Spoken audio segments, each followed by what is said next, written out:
अपनी पत्नी को दानव के चंगुल से छुड़ाने गए लखन को दैत्य दंभिकासुर छल कपट से झूठ बोलकर पत्थर का बना देता है। लखन के पत्थर का बनते ही दैत्य दंभिकासुर जोर जोर से शैतानी हंसी हंसता है। बड़ा आया था मेरी 7 गुत्थियों को सुलझाने वाला। उसकी शैतानी हंसी से सारी वादियां दहल उठती हैं। घिनौनी हंसी हंसता हुआ दंभिकासुर अपनी गुफा में जाता है और राजकुमारी चंद्रकला से कहता है, एक कीड़ा आया था बाहर, कह रहा था तुम्हारा पति है। तुम तो बड़े बड़े दावे कर रही थी कि मेरे पति को जब मालूम चलेगा तो वो मुझे छोड़ेगा नहीं। अरे उसे मसलने के लिए तो मुझे अपने हाथों की भी जरूरत नहीं पड़ी। एक छोटे से झूठ से ही विचलित हो मिट्टी में मिल गया। इतना कह दानव जोर जोर से हंसता है। दंभिकासुर की बात सुन राजकुमारी चंद्रकला एकदम सन्न रह जाती है, मानो उसके शरीर में प्राण ही न हो। कुछ देर बाद जब थोड़ा होश संभाला तो रोती गिड़गिड़ाती हुई राजकुमारी बोली, दुष्ट दानव, क्या किया तूने मेरे पति के साथ? ऐसा नहीं हो सकता, मेरा पति नहीं मर सकता। कह दे कि तूने मुझसे झूठ कहा है।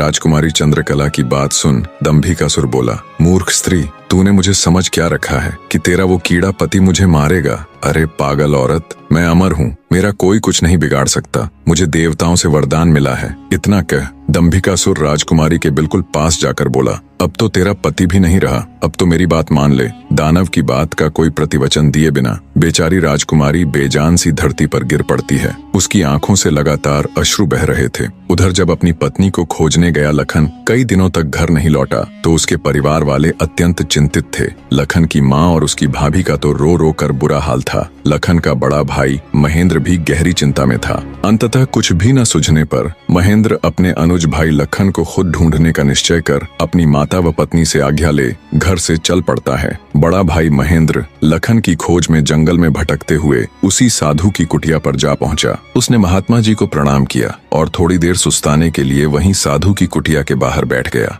महेंद्र को देख महात्मा जी ने उससे पूछा, हे वत्स, तुम इस निर्जन जंगल में क्यों भटक रहे हो? तो महेंद्र ने शुरू से अंत तक सारा वृत्तांत महात्मा जी को सुनाया। सारा वृत्तांत सुन महात्मा जी के चेहरे पर चिंता की लकीरें उभर आईं। उन्हें इस प्रकार विचार मग्न देख महेंद्र ने पूछा, हे महाराज, मेरी बात सुनकर आप किन विचारों में खो गए और आपके चेहरे पर ये चिंता की लकीरें मैं साफ देख सकता हूँ। इसका क्या कारण है गुरुजी? महात्मा जी ने गंभीर स्वर में कहा, हे वत्स, मैं तेरे भाई लखन को जानता हूँ। वह भी मेरे पास आया था और उसने मुझे सारा वृत्तांत सुनाया था कि कैसे वह राक्षस उसकी पत्नी को उठा ले गया। महात्मा जी की बात सुनकर महेंद्र एकदम स्तब्ध रह गया। उसकी आंखों में आश्चर्य और चिंता के भाव उभर आए। महेंद्र बोला, तो कहाँ है मेरा अनुज महाराज? वो ठीक तो है, वो घर क्यों नहीं लौट रहा? हे महाराज, कृपया जल्दी से मुझे बताएं, मुझसे सब्र नहीं हो रहा। बने रहे।